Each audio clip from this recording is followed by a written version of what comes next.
સુરતની મેરિયટ હોટેલમાં corporate connection India દ્વારા આયોજિત 2 દિવસીય રાષ્ટ્રીય મંચ બિગ હેરી ઓડિશનનું ફોરમનું શનિવારે સમાપન થયું.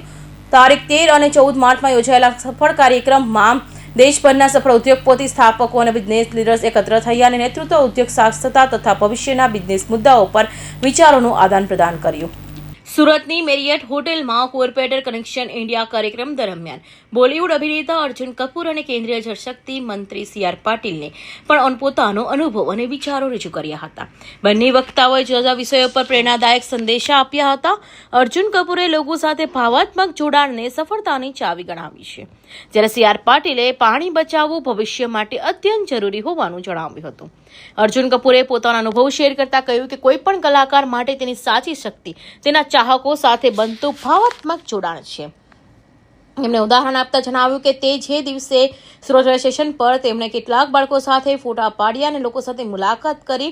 દરેક વ્યક્તિ તેમની દરેક ફિલ્મ નથી જોતો, પરંતુ ક્યારેક કોઈ ફિલ્મ જોતી વખતે તે પળ યાદ આવે છે જ્યારે તેણે તેમની સાથે ફોટો લીધો હતો. આ રીતે એક નાનું ક્ષણ પણ ફેન સાથે જીવનભરનો સંબંધ બનાવી દે છે.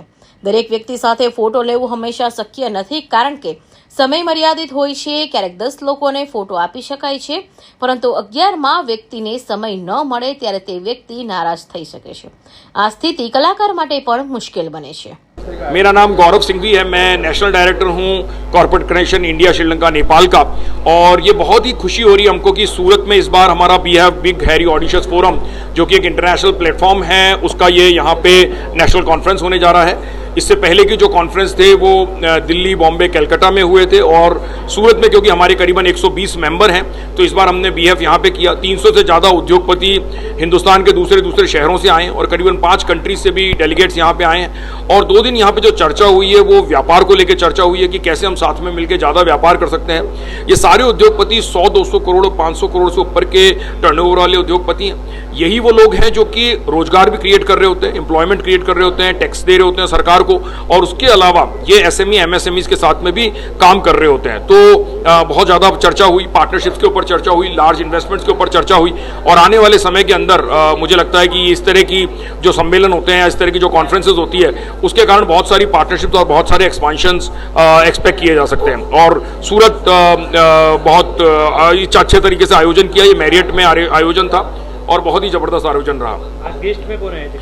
आज गेस्ट में हमारे सुबह केंद्रीय मंत्री C.R. पाटिल साहब आए थे, और उसके बाद में अर्जुन कपूर आए, और हैपिलो जो कि एक क्या नाम है अपना स्टार्टअप है बहुत बड़ा उसके, और रैपिडो के फाउंडर जो कि एक बहुत बड़ी लार्ज कंपनी है इसके अंदर. उसके अलावा अग्रवाल मूवर्स और पैकर्स के रमेश जी अग्रवाल भी आए थे. कल हमारे पास साथ में चेयरमैन जो वारी ग्रुप के हैं हितेश भाई दोषी वो आए थे. और उसके अलावा भी बहुत सारे एंटरप्रेन्योर्स यहाँ पे आए हैं जो कि इन 2 दिनों में हमारे साथ में जुड़े हैं. तो बहुत ही अच्छा लग रहा है कि सूरत के अंदर इस तरह का सम्मेलन हो रहा है और ज़्यादा से ज़्यादा व्यापारी जो एंटरप्रेन्योर्स हैं और जो कि उद्योगपति हैं वो नेटवर्किंग कर पा रहे हैं.